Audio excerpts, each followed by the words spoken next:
Good morning. My name is Ralf Friedrichs. I'm an addiction recovery coach, a life coach, and author, and the host of this show, the Take Your Life Back Today radio show. You can see a video version of this if you go to YouTube under channel Take Your Life Back Today show.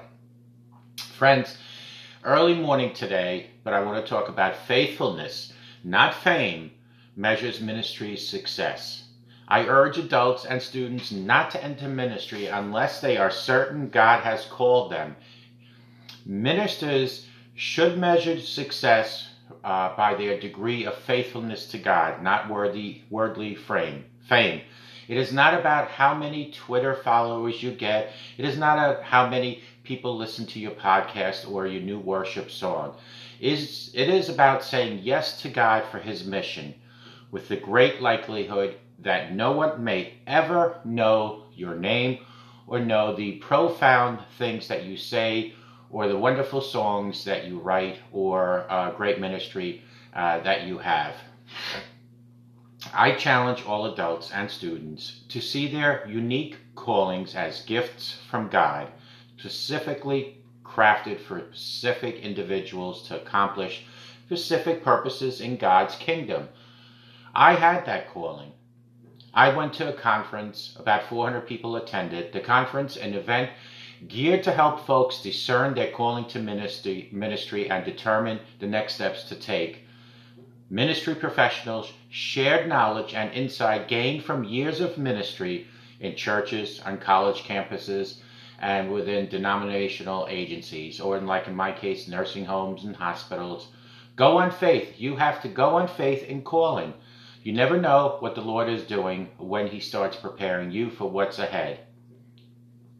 You just have to trust and know that the best place to be is within His will. Nobody knows in advance exactly how God will use a person to accomplish the work of His kingdom. Here is an analogy. Have you ever seen a sinkhole? Think about that, a sinkhole. Cars can be parked on the street day after day and everything appears to be normal.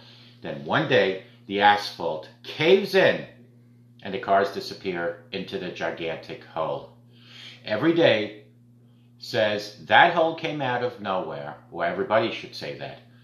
But they're wrong. The hole appears suddenly, but the process that led to it has gone on for many, many years. The underground erosion was invisible, but it was there all along. When a man does something terrible, it appears to have come out of clear blue sky, but it hasn't. It is a product of years of moral erosion. Sinkholes remind us of two things. Something can look good on the outside when underneath major problems have been going on for many, many years and disasters about to happen. And the other one is our lives are affected by little choices which have great effects that can result in either moral strength or moral disaster. In Deuteronomy 17:14 through 20 was written 3,500 years ago. It addresses the timeless dangers that come with power and fame. It's true, government, church, workplace, and athletics have that. It's true everywhere. Prominence brings with it privilege, but also responsibility and temptation. It's full of spiritual pitfalls and moral landmines. Fame puts us in a power position, a position of influence where people will listen to us and follow us. But fame also sets us up for failure. In Deuteronomy 17, God gives specific warnings of what the king, the most famous and powerful person in the nation, should never do. Friends, in closing, we have to be continuing to cultivate a heart that pursues God above all else. In those moments when we catch ourselves wanting to minister out of how big we are, we need to go back and remember the gospel. We need our brothers and our sisters to remind us of this. And we need to have that reminded each and every day. Folks, it is very important because it should come from the heart. Call me at 844-405-HELP. Together we can help each other take our lives back. Be good to yourselves and always be good to each other. Remember, a simple smile to a stranger can help that stranger.